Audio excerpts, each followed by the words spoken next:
la clase. Entonces partamos con torsión.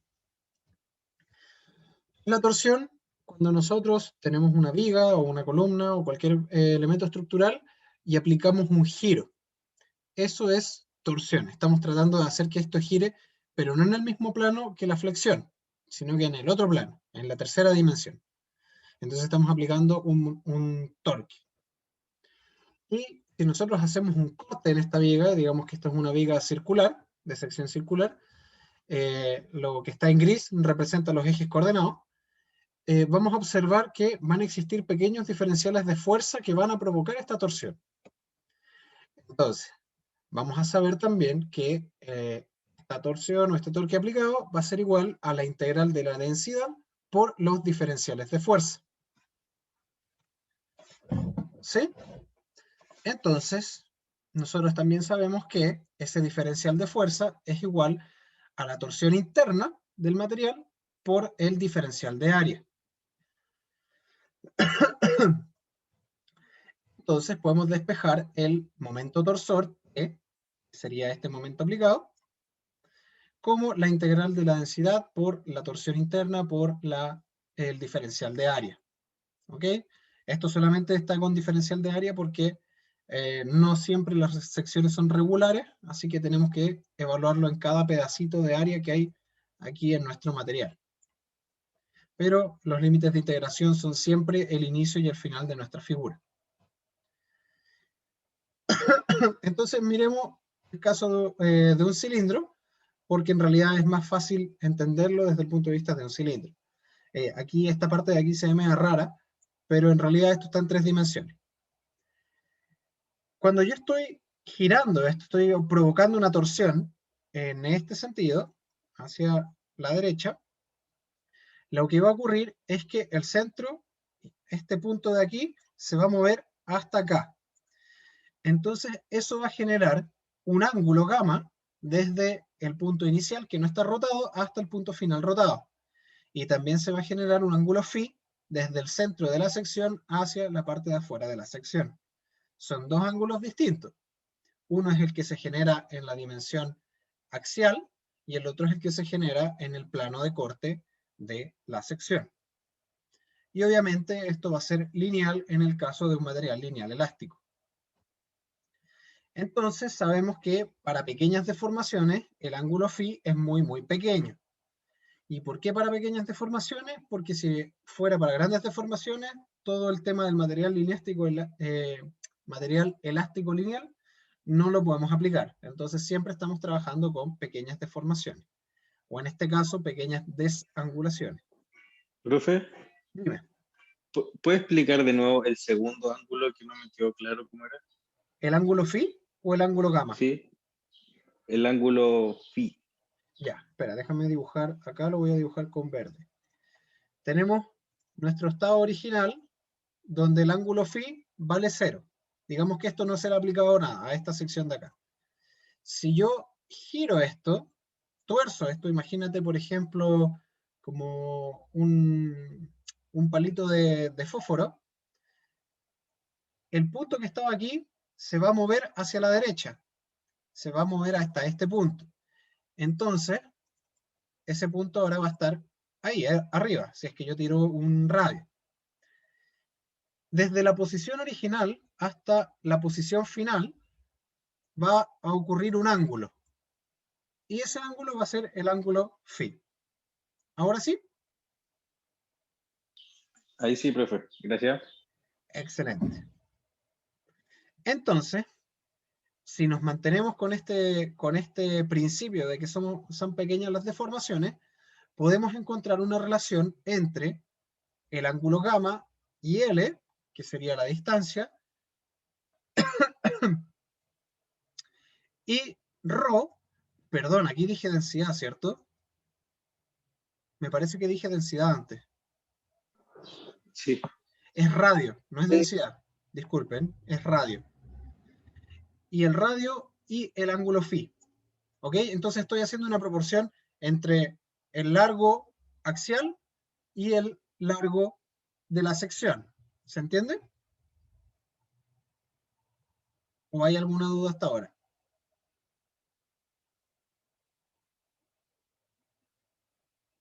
¿no? Entiendo, pero quiero aclarar, el filo, la pesa, ese es de la radio.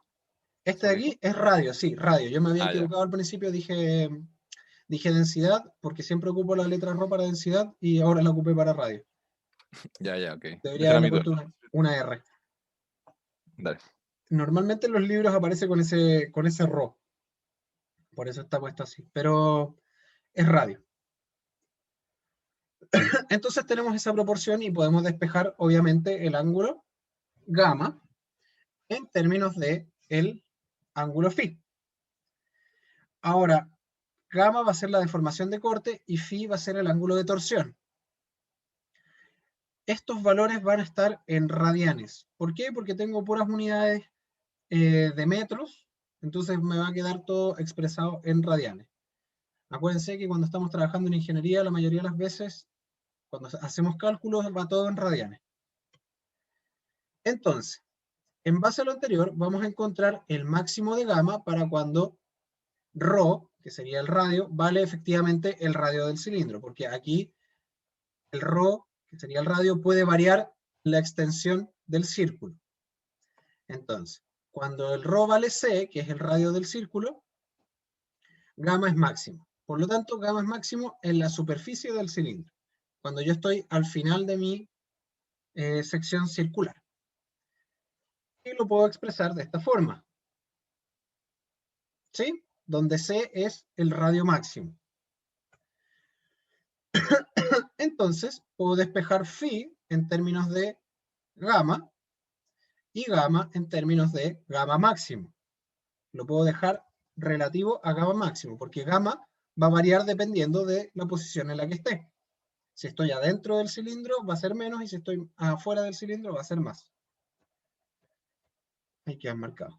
Entonces, tengo que phi es igual a gamma máximo por L partido por C, y gamma va a ser igual a el radio en cualquier posición, digamos cualquier radio, partido por L, por gamma máximo por L partido por C. Entonces esto se puede ir. Y me queda que gamma es ρ partido por C por gamma máximo. ¿Sí? Entonces, esto es función de ρ. ¿Ok? ¿Todos claros? Sí, profesor. Excelente. Ahí dejé el chat parece puesto, así que si escriben debería verlo. Pero, como ustedes ya hemos visto mucho en este curso, lo importante no son solamente los desplazamientos y las desangulaciones, sino que también tenemos que conocer las tensiones o los esfuerzos. Entonces, para eso vamos a ocupar una constante G, que es la constante de corte, pero esta constante va a ser para un material elástico lineal. Este módulo va a ser un símil al módulo de Young, ¿ok? Pero este va a estar relacionado con el corte. Entonces, la torsión va a ser igual a SG por gamma, que es la desangulación que vimos anteriormente. Ahora, ¿por qué puse eso de nuevo ahí tal cual? Para escribir ahora la expresión en términos, claro, en términos de gamma máximo. ¿Por qué? Porque gamma es más difícil medirlo que ρ. Si yo digo que ρ es la mitad de C, entonces al tiro me queda la expresión con un valor numérico. Así que simplemente hago un poquito de orden y me queda que ρ partido por C es G por gamma máximo. Y eso es muy parecido a lo que veíamos acá. Entonces ahora solamente le puse el G.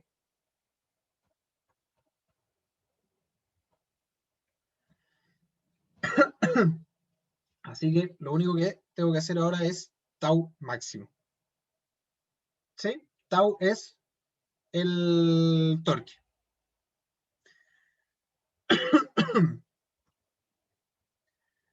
Así que con esto puedo dejar todas las expresiones en términos de los máximos, que es lo más interesante. ¿Por qué? Porque como yo sé que estoy trabajando con un material elástico lineal, simplemente tengo que hacer una variación respecto del máximo para encontrar un punto intermedio.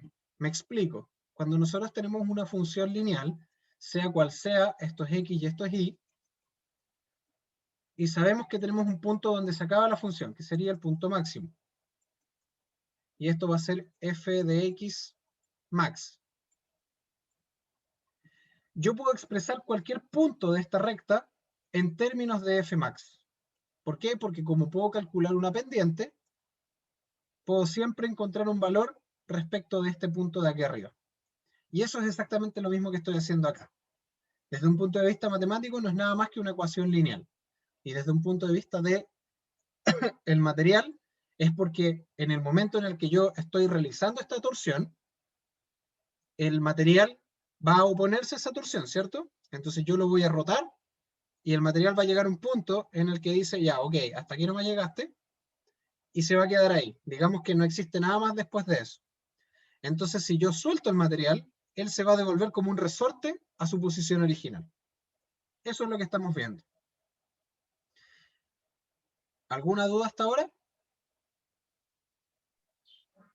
Pero entonces, ¿este sería el mismo para todos los ejercicios? ¿Estás tratando de prepararte ya al tiro para los ejercicios? Sí, efectivamente para cualquier ejercicio es esto mismo cuando la sección es circular. Esto se aplica para la sección circular. Acuérdate que estamos con un radio. Si yo tengo una sección triangular, esto cambia totalmente. O una sección cuadrada. Y si cambia el Gracias. tipo de material también. Si el material ya no es lineal elástico y es plástico no lineal, ahí esto tampoco funciona. Pero no te voy a preguntar por eso. Veamos ahora la distribución de tensiones por torsión. Acuérdense que esto es la torsión, que es un esfuerzo. Las unidades de esfuerzo, acuérdense que es fuerza partido por área. Entonces siempre me va a quedar en megapascales, en kilogramos fuerza por centímetro cuadrado, etcétera, etcétera. De hecho, respecto a ese mismo punto, no hubo nadie, si no me equivoco, en la prueba que hiciera bien el ejercicio de 1D, que era el de encontrar el Q es igual a Q por I partido por F, parece. No, ya no me acuerdo bien, o por B, ya no me acuerdo bien cómo es esta ecuación. Pero esto de aquí, lo que nos daba era el valor de fuerza por metro. Y lo que les pedían encontrar era la fuerza que aplicaba en cada cordón de soldadura. Entonces ustedes tenían que multiplicarlo por el largo. ¿Ok? Porque las unidades no les daban. Si les estaban pidiendo fuerza, no puede quedarles en fuerza partido por metro. Entonces siempre tienen que hacer el chequeo de que efectivamente las unidades son las correspondientes. Si, por ejemplo, están resolviendo un ejercicio de torsión y calculan el T máximo y les da que el T máximo es newtons, hay algo que hicieron mal. ¿Ok? Eso es una medida de control. Entonces, cuando nosotros tenemos un círculo o una sección sólida, el esfuerzo se va a distribuir de manera lineal, partiendo desde cero y llegando hasta tau max. En el caso de un cilindro que sea hueco, o un tubo, como normalmente se les llama, vamos a tener una distribución lineal, pero que ya no va a partir desde cero, sino que va a tener un valor mínimo de torsión. Y ese valor mínimo va a estar dado en la pared interna de nuestro tubo. Y el valor máximo va a estar en la pared externa. El valor máximo no cambia en nada respecto a la sección completa. Pero el valor mínimo es nuevo porque ya no vale cero. Ah, chuta, ahí me anduve tapando a mí. Entonces, nosotros sabíamos esta ecuación. Sabíamos que la torsión se distribuye de manera lineal y que depende del radio que yo vaya a medir partido por el radio máximo, o sea, el radio total de la sección.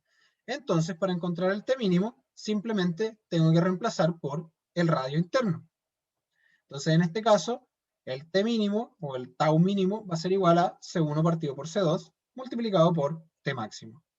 Nada más que una proporción como se hacía con los triángulos. Acuérdense de las proporciones de triángulo.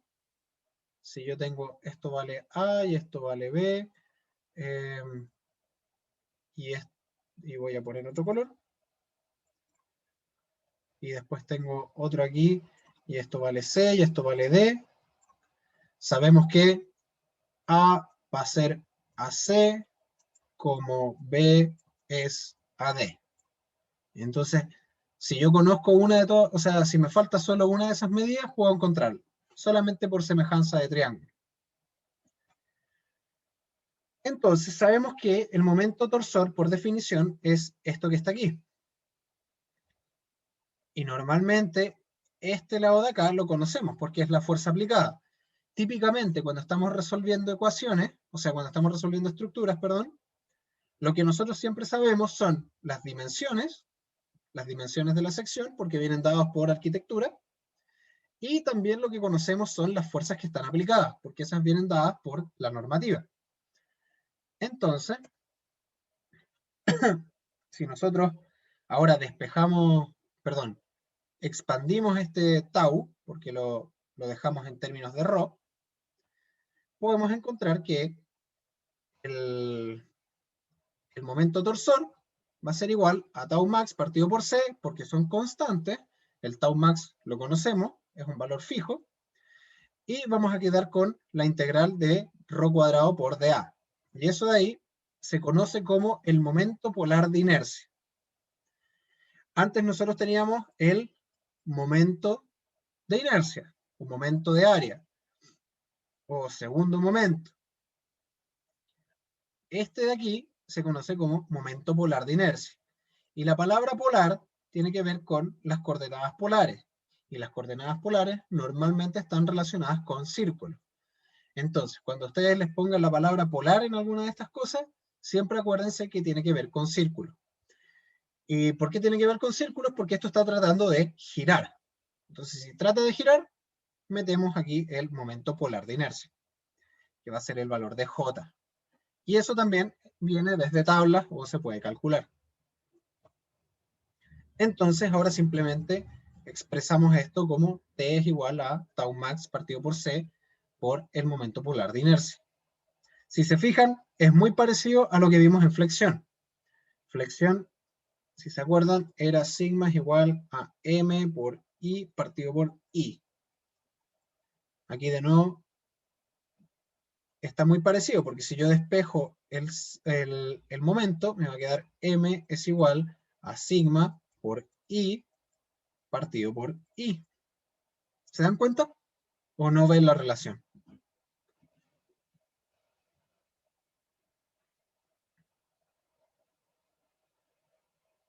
¿O hay alguien que no entienda esto que acabo de hacer?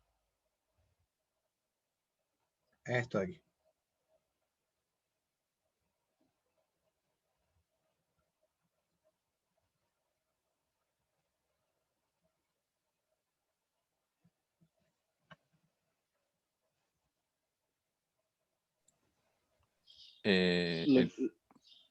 Dilo tuyo, Cristóbal. Lo que dijo creo que era como que el J al final era lo mismo que el I en la otra ecuación, el momento de inercia. Justamente, se puede hacer un paralelo. No es lo mismo. Uno está tratando de evitar que esto se rote y el otro está tratando de evitar que esto se flecte. Pero se puede hacer un paralelo entre las dos propiedades. ¿Ok? Entonces, Sí, como pues. les dije, ahí queda expresado lo siguiente. Pero el esfuerzo máximo en torsión tampoco es algo que nos sirva mucho. Nos sirve conocerlo en todo el material. Y eso simplemente lo podemos despejar como tau es igual a T por ρ partido por J. Va.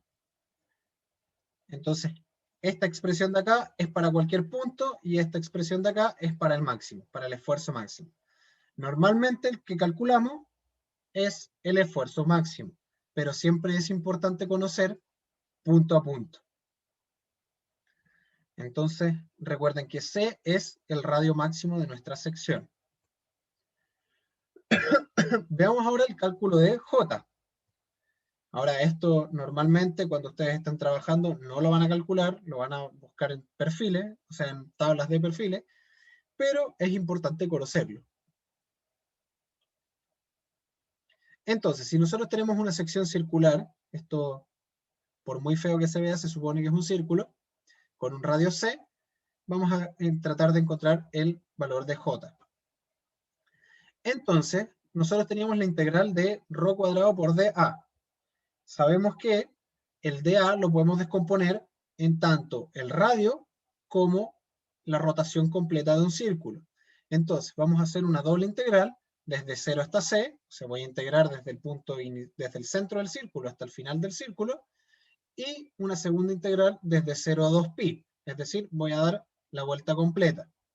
Y me va a quedar ρ cuadrado en d teta por d ρ. Entonces, resolviendo eso, si tengo el d teta entre 0 y 2pi, me va a dar 2pi por ρ. Así que me va a quedar ρq. Resuelvo eso y me queda que el j es igual a pi por c a la cuarta partido por 2.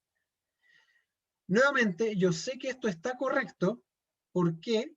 Porque el c, que es el único valor que tiene unidades, en este caso pi es adimensional y 2 es un número adimensional, está en unidades de a la cuarta. Cuando nosotros tratábamos de calcular, cuando nosotros calculamos, por ejemplo, una distancia, la unidad queda en un grado número 1. Cuando calculamos un área, la unidad queda en un grado 2. Entonces, cuando calculo el área, estoy calculando en 2 dimensiones, estoy calculando así, por eso me queda en grado 2. Si calculo el volumen, me queda en 3 dimensiones, me queda en grado 3. Y la caja me quedó súper mal, pero bueno. Ahora, cuando estoy tratando de rotar, aquí ya se pone un poco más difícil dibujarlo, pero estoy añadiendo una cuarta dimensión en este problema. Por eso me queda a la cuarta. El j no podía quedar elevado a 3. Porque si quedaba elevado a 3 significa que estoy calculando un volumen. ¿Se entendió?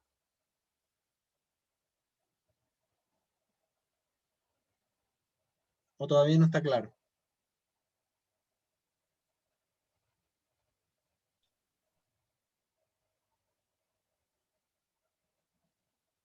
Parece que está claro. Entonces veamos ahora una sección circular, pero con un hueco, un tubo.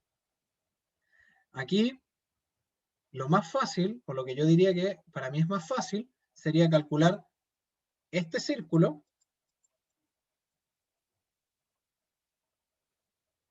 y luego, no me quiere cambiar el color, calcular la inercia de este círculo, o el momento polar de inercia de ese círculo.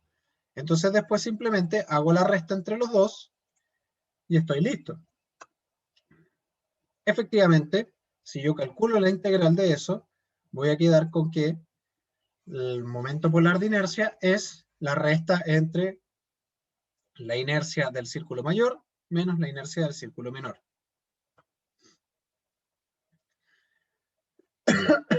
Veamos ahora el ángulo de torsión. El ángulo de torsión era phi. Sabemos que phi es igual a gamma máximo por L partido por C. Eso lo resolvimos al principio. Sabemos también que tau máximo es igual a G por gamma máximo. Entonces, de estas dos podemos concluir que el ángulo máximo, porque este es máximo, tengo tau máximo, tengo el largo máximo y tengo C, que es el radio máximo, esto va a ser max, va a ser igual a la combinación de ambas cosas. Entonces, lo interesante de esta ecuación es que este punto ya no depende acá, simplemente reemplacé. Pasé esto para acá, y luego reemplacé esto aquí arriba, y me queda tau máximo partido por G, que es la constante del material, por L partido por C. Además, nosotros sabemos que tau máximo es el momento torsor por el C partido por el J. Así que puedo simplificar aún más la ecuación, y me queda como 1 partido por G, T por C, por L, partido por J, por C. Entonces estos dos se van a ir, y me va a quedar que el ángulo máximo va a ser igual a la torsión por el L, partido por G, por el J. Esto de aquí, súper importante, súper relevante, y después de que hicimos todo el cálculo, ahora ya encontramos una expresión que podemos utilizar para calcular bajo un momento torsor el ángulo de torsión. ¿Sí? Recuerden que el ángulo de torsión se refería a este ángulo de aquí. ¿Cuánto se giraba desde el punto inicial al punto final? Entonces, cuando yo tengo una sección variable, que tiene un largo L1, L2 y L3, y va a tener esto un C1, un C2 y un C3, cada uno tiene aplicado su momento torsor individual, vamos a saber que el ángulo de torsión máximo o el ángulo de torsión final va a ser la suma de cada uno de estos ángulos de torsiones. Es decir, yo voy a calcular un Φ1, voy a calcular un Φ2, voy a calcular un Φ3, y el Φ total va a ser igual a la suma de cada uno de ellos. Entonces, en resumen, lo que estoy haciendo es decir, esto se va a rotar cierta cantidad, acuérdense, está en la otra dimensión, esto de aquí se va a rotar también una cantidad, y esto de acá lo mismo, y en total esto es como si yo rotara cada uno y lo fuera colocando uno al lado del otro. Entonces con eso voy a poder calcular el ángulo de torsión. ¿Vamos bien? ¿O hay alguna duda?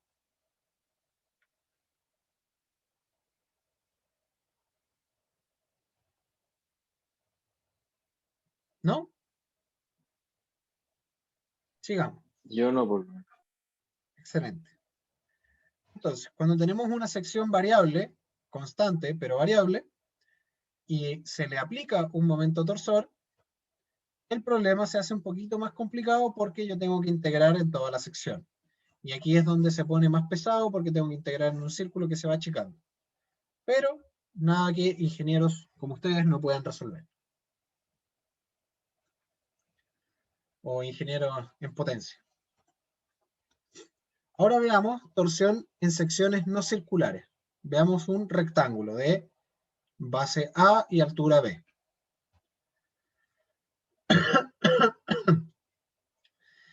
Para calcular esto se necesitan hacer aproximaciones. ¿Por qué? Porque el valor real, digamos el valor teórico real, sin aproximaciones es muy complejo de calcular. Entonces lo que nosotros vamos a utilizar es un método aproximado de cálculo. Y ese método aproximado de cálculo arroja que la torsión máxima va a estar dada por el momento torsor partido por C1 por A por B al cuadrado. C1 es la distancia a la pared.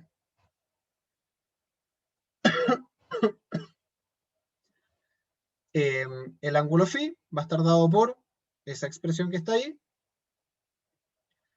y C1 y C2 van a estar dados por esta expresión que está aquí abajo. O sea, C1 y C2 son iguales. ¿Ok? Esa expresión dice 1 partido por 3, paréntesis, 1 menos 0,630, B partido por A. Nuevamente, este valor se calcula en base a métodos numéricos de integración. ¿Por qué? Porque esta sección es muy difícil de calcular. Entonces, en base a eso, encontramos ciertas constantes que nos dan este resultado. ¿Ok? Por eso les ¿Y el dije, valor de A y B depende de la posición de la viga o no, el B siempre va a ser el más chico? el B es la altura y el Ya, A es la base. El B puede ser más ¿y grande que eso? el A, eso no siempre es así. ¿Ok? Sí, profe. Ahora tenemos esa pequeña restricción, que eso va a limitar un poco lo que estábamos conversando ahora. Y eso es porque se calculó, ese método de integración se calculó para esos valores. O sea, si A, en este caso, si A es mayor que B, porque A tiene que ser más grande que B, para que esto ocurra, entonces lo que dije recién, esto de aquí no va. Solamente este valor, estas constantes son para cuando A partido por B es mayor o igual a 5. Si es menor que 5, ya no podemos aplicar esta constante. ¿Ok? Sí. Ya. Eso sería lo que teníamos que ver con torsión. Entonces, lo importante, vimos solamente una pequeña parte de lo que tiene que ver con secciones que no son circulares. Ustedes, en realidad, eso es más para que lo tengan en consideración. En cursos más avanzados podrán revisar en detalle lo que significa torsión en secciones no circulares, pero lo más importante es esto de aquí. Cuando yo tengo secciones variables, bueno, por supuesto, esto de acá también. El ángulo va a ser la suma de los ángulos de torsión, y el esfuerzo de torsión es, estaba más atrás, tenemos el momento polar de inercia, y aquí está. El esfuerzo de torsión o la tensión por torsión es el momento torsor por el radio del círculo partido por el momento polar de inercia. Con eso ustedes ya pueden calcular la desangulación o el ángulo de torsión y el esfuerzo que hay debido a la torsión.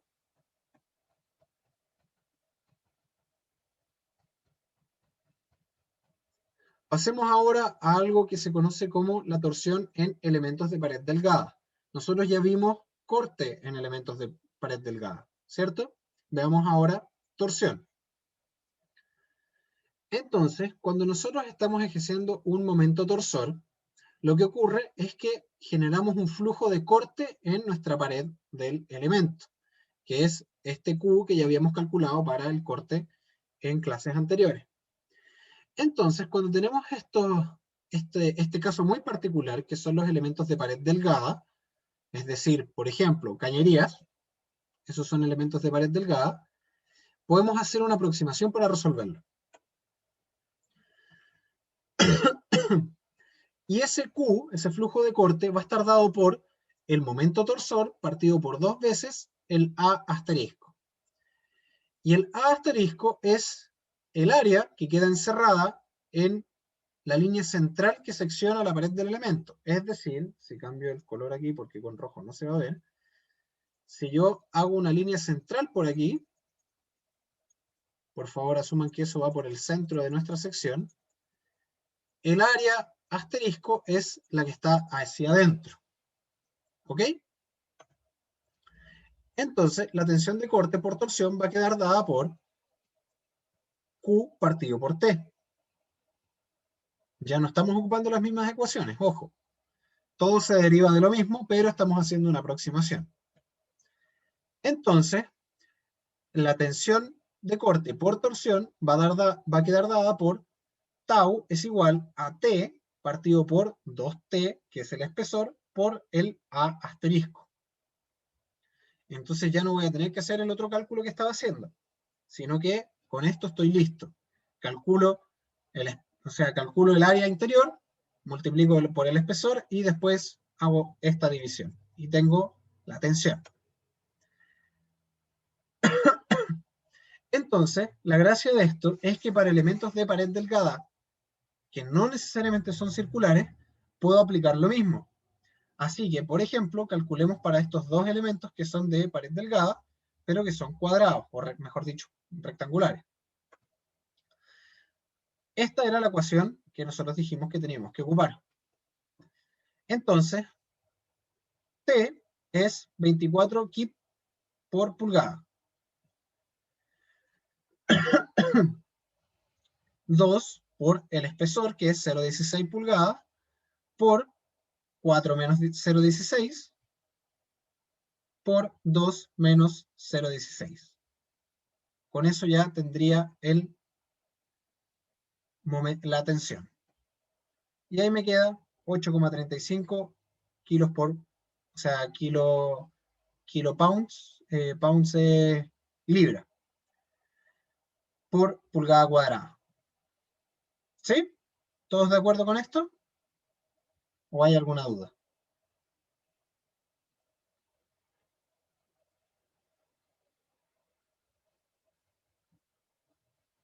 Todo bien, profe. Ya, entonces, yo recuerdo que les dije que el área asterisco tenía que ser la que va por ahí entre medio, ¿cierto? Por la mitad de la sección. ¿Está bien entonces calculado esta área asterisco? ¿O está mal calculada?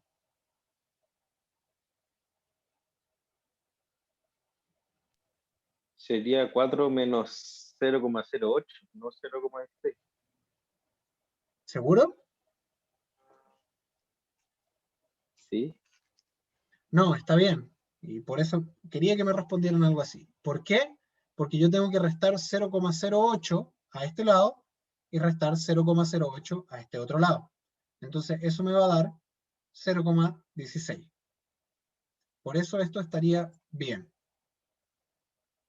Pero intuitivamente deberíamos haber visto que esto es 0,16 dividido 2. ¿Ok? Entonces estábamos bien. Y el t pequeño de 2 por t, ¿de dónde sale ese t? De acá, nosotros sabemos que el Q va a estar determinado por la torsión partido por 2 veces el área. Y también sabemos que la tensión por torsión va a ser el Q partido por el espesor. Y nuevamente estos son aproximaciones. Entonces vienen dados de integraciones y aparecen estas constantes del 2 o el espesor. Entonces de ahí aparece el 2 por T. No, pero a eso me refería, que el t sería el espesor entonces. Sí, el T es el espesor. Ah, ya, gracias. De nada. Entonces, veamos ahora el segundo ejercicio. El espesor aquí va a ser 0,12. Tenemos 0,12 en estas paredes y 0,2 en las otras paredes. Entonces vamos a calcular para el 0,12 primero. Después vamos a calcular para el 0,2. Entonces, la torsión para el 0,12 va a estar dada por los mismos 24 partido por 2 veces el espesor por 4 menos 0,12 partido por 2 menos 0,2 partido por 2. Ahora sí, estamos como colocando entre muy comillas correctamente esta distancia de aquí. Y multiplicado por 2,5 menos 0,12 partido por 2, 0,2 partido por 2, que sería esta distancia que estoy marcando acá. Entonces, eso me queda en 11,13 KSI. Por las unidades no se preocupen, esa es nomenclatura estadounidense. Esto es lo mismo que KIP partido por IN cuadrado, si no me equivoco. Lo podemos revisar después. Pero eso da lo mismo. Y luego, para el 0,2, podemos hacer exactamente lo mismo, calcular todo de nuevo, o hacer la relación entre 0,12 y 0,2 y multiplicar por la torsión que nos dio antes. Entonces, como yo sé que estos materiales son lineales, por lo tanto, el esfuerzo de torsión se tiene que mantener en su linealidad en ambas paredes. Entonces, para las paredes que son de 0,12 pulgadas, la torsión va a ser de 11,13. Y para las paredes que son de 0,2, la torsión va a ser la relación que existe entre 0,12 y 0,2. Y eso me va a dar 6,68. ¿Y por qué se hace la relación respecto a el elemento de menor dimensión? Porque el elemento de menor dimensión va a estar sometido a más esfuerzo, porque como tiene menos pared y se le está aplicando la misma torsión, este elemento va a tener que resistir o va a asumir más carga. Si yo, por ejemplo, tengo un sigma 1 es igual a 10 partido por 2, y tengo un sigma 2 es igual a 10 partido por 1, el elemento que tiene menor área lleva más esfuerzo. Soporta la misma carga en una menor área. Por eso es mayor la torsión. ¿Se entendió? ¿O hay alguna duda?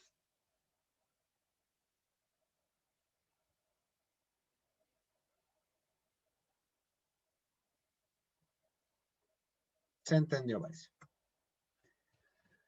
Entonces, volvamos a revisar un poco lo que teníamos de flujo de corte. que era lo que estábamos revisando ahora también. Entonces, calculemos la distribución de corte, de tensión de corte en el perfil C. La distribución de corte, si se acuerdan de flexión, cuando nosotros teníamos un elemento tipo viga que está siendo sometido a esfuerzo axial, a momento y a corte, teníamos una representación del esfuerzo de esta forma. Ahora, si nosotros miramos el elemento en la otra dirección, vamos a ver ahora cómo se está comportando el corte, cómo está la distribución del esfuerzo. ¿Será un triángulo? ¿Será una parábola? ¿Será un círculo? Lo que sea. Entonces, para el siguiente perfil, que es un perfil canal o un perfil C, tenemos un corte aplicado de 25 kips. Acuérdense que el corte es una fuerza. Pero el corte, en este caso, es la fuerza partido por el área de aplicación. Sería esta área de acá. Si aplicamos las ecuaciones que conocíamos desde antes, tenemos que el esfuerzo por torsión, o la tensión por torsión, es Q partido por T, porque esto es un elemento de pared delgada, y el Q es el corte por el Q mayúscula partido por la inercia. El Q lo calculamos siempre con respecto al eje neutro.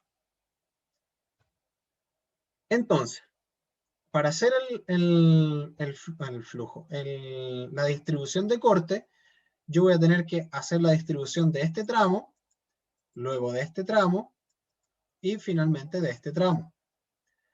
Entonces, tenemos el Q es B partido por I por Q. Eso va a ser igual al B partido por I por S por T. El S es, como entre comillas, el X, digamos es la distancia en esa dirección, multiplicado por el T, por el H partido por 2. ¿Por qué? Porque es la distancia desde aquí al eje neutro. Ojo que el H está hasta el centro de esa sección, no está hasta arriba. Entonces me queda la siguiente expresión que no tiene mucho sentido explicarla. Ahora despejemos o reemplacemos en el esfuerzo en torsión, o la tensión de torsión. Notarán que los espesores se eliminan y me queda una expresión como el corte partido por 2 veces I por H por S. Acuérdense que S es variable, es la distancia desde el borde exterior hacia el centro. Entonces sabemos que esto es simplemente una constante por una variable. Y eso es conocido como la ecuación de una recta, donde en este caso esto de acá vale 0. Y todo esto de aquí es M, que sería la pendiente. Si S vale 0, la torsión, o sea, la tensión de torsión, vale 0 también. Y si S vale el ancho completo, que creo que lo escribí acá atrás, sería 4 pulgadas, vamos a obtener la torsión máxima. Si S es igual a B, me queda la torsión es lo que está en pantalla. Entonces necesitamos encontrar la inercia, y la inercia la encontramos con los métodos que ustedes ya conocen. Calculamos la inercia, ahí están los pasos, lo pueden ir revisando después en detalle si es que quieren, o me puedo ir deteniendo, lo que ustedes prefieran. ¿Hay alguna duda respecto del cálculo de la inercia?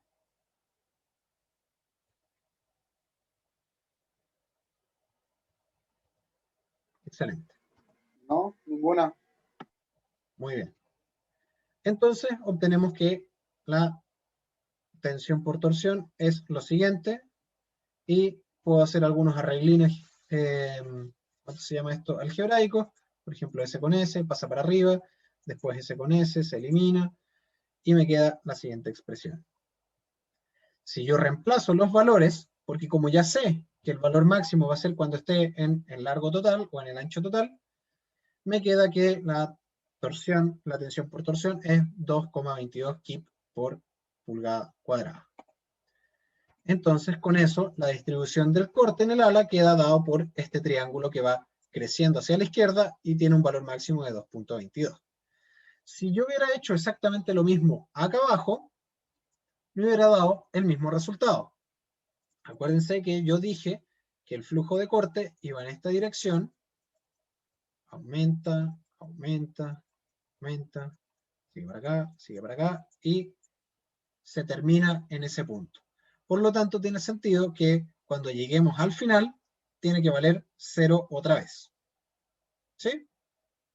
Entonces, si hago la vuelta por el otro lado, me va a dar exactamente lo mismo. Así que no calculo de nuevo el ala CD, porque ya la tengo lista. Calculemos, eso sí, ahora el alma BC, y tenemos que hacer exactamente lo mismo. Fíjense que yo definí el S en ese sentido. Si yo despejo, calculo el Q, para poder reemplazar acá, el Q mayúscula, me va a quedar la siguiente expresión. Y el tema está en que aquí, este con este, me va a dejar un S cuadrado. Y cualquier ecuación con S cuadrado significa que estoy con la presencia de una parábola, ya sea hacia arriba o hacia abajo, dependiendo del signo. Como yo estoy trabajando con el S en el eje vertical, la parábola tiene que ser en el eje horizontal. ¿Sí? Porque yo roté esto. Es como si estuvieran calculando la parábola con X en vez de Y. Entonces, ¿dónde va a ser máximo Q? Simplemente tengo que derivar y igualar a 0. Entonces, si yo derivo esto en S, esto de acá, ¿cuánto vale? 0. Y aquí simplemente S de ahí se me va y me queda T por H partido por 2 menos S partido por 2. ¿Sí? Resuelvo el problema. Y me queda que cuando S vale H partido por 2, el Q es máximo. Entonces, cuando estoy en el medio de nuestra figura, estoy aquí, el valor de la parábola es máximo. Así que la parábola va a tener una forma así.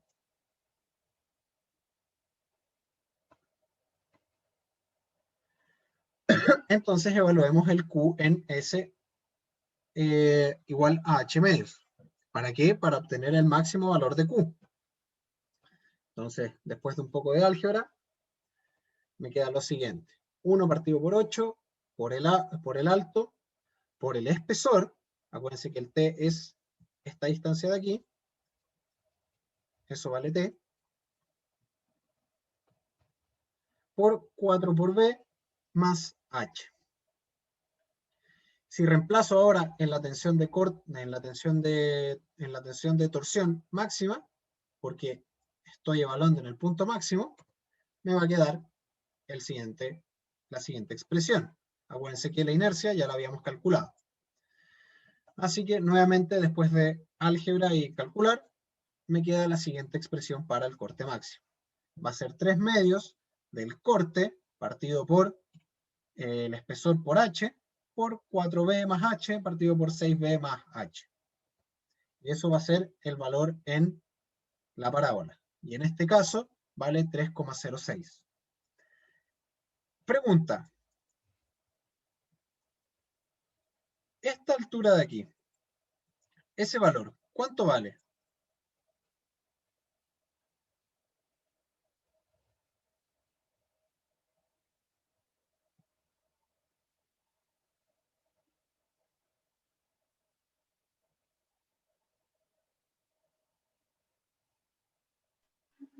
$2,22, porque se traspasa. Ya. O sea, eso es una forma muy práctica de verlo, efectivamente. El corte tiene que ser el mismo desde un sentido que desde el otro, no puede variar. Ahora, si nosotros quisiéramos encontrar ese valor, lo único que tenemos que hacer es, cuando encontremos Q, por ejemplo, este de Q de acá, este de acá, reemplazamos el S por 0. Entonces, si yo reemplazo el S por 0, todo esto de la derecha se va a ir a 0. Esto va a ser 0. Y tengo que reemplazar ahora este valor en el Tmax. Y efectivamente, si reemplazo en el Tmax, me va a quedar 2,22. Pero lo que tú dijiste está perfectamente bien. Así que no lo tengo que calcular.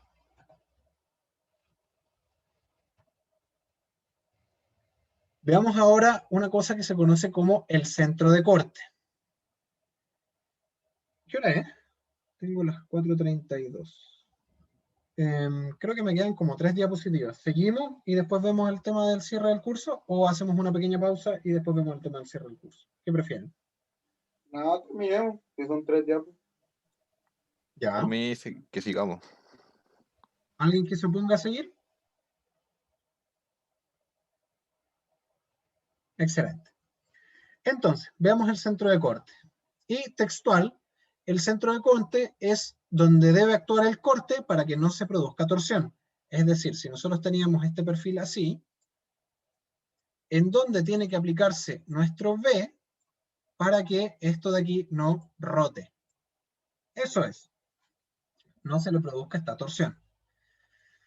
Entonces tenemos un par de puntos. Si existe un eje de simetría, el centro de corte va a estar ahí. Por ejemplo, en este caso tenemos un eje de simetría en esta posición, digamos XX.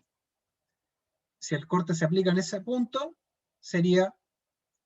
no habría torsión. Pero en Y no hay un eje de simetría. Entonces, o mejor dicho, en el X no hay eje de simetría. Entonces el centro de corte va a estar afuera de la figura. Si, por ejemplo, nosotros tenemos un cuadrado, eso es un cuadrado, vamos a tener un eje de simetría ahí y otro eje de simetría. El centro de corte va a estar en ese punto. ¿Ok? Siempre en los ejes de simetría. Entonces, para poder analizar el centro de corte tenemos que hacer la siguiente ecuación. Nosotros sabemos que el corte va a estar afuera del perfil. ¿Por qué? Porque no puede estar adentro. Si está adentro, este perfil no es simétrico, por lo tanto, va a estar generando torsión.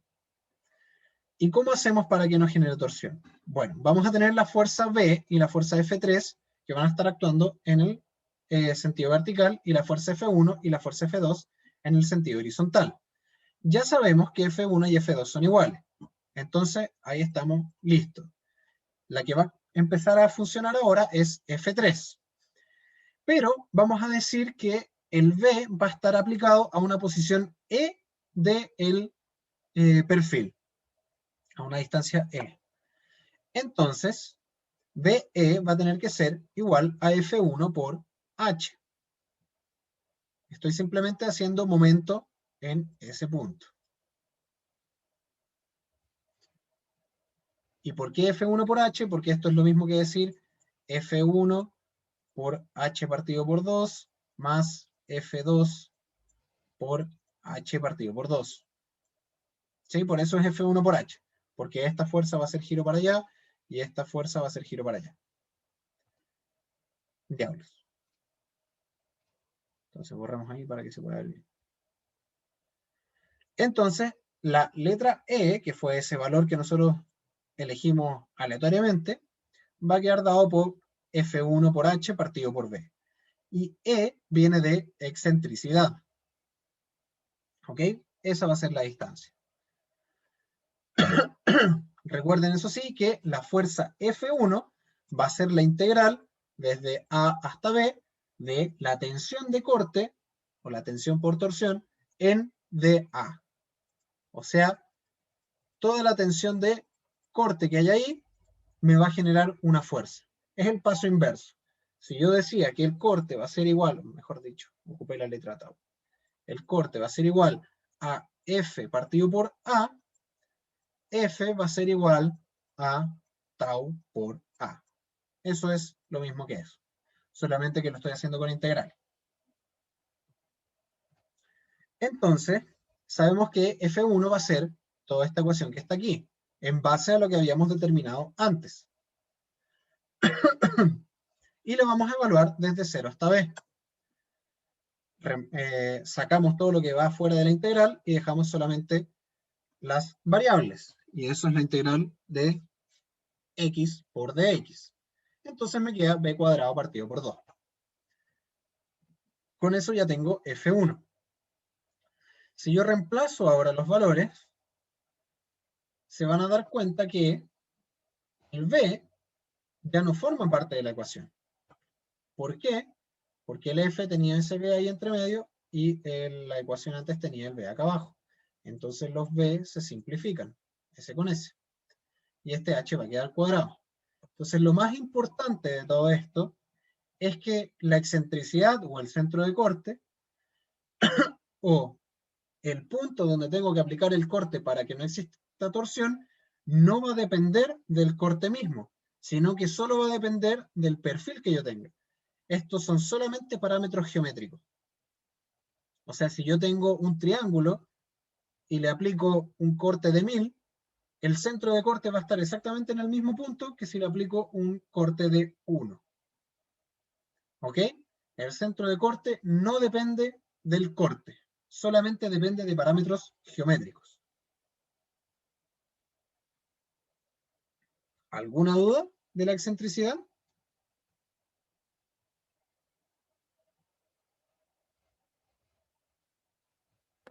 No, ninguna. Bueno, eso era. ¡Ja! Pensé que tenía más diapositivas. Así que hagamos una pequeña pausa y tengo las 16:38. A las 16:50 volvemos. ¿Les parece? Sí, profe. Sí, profe. Excelente. Ya, nos vemos en un rato.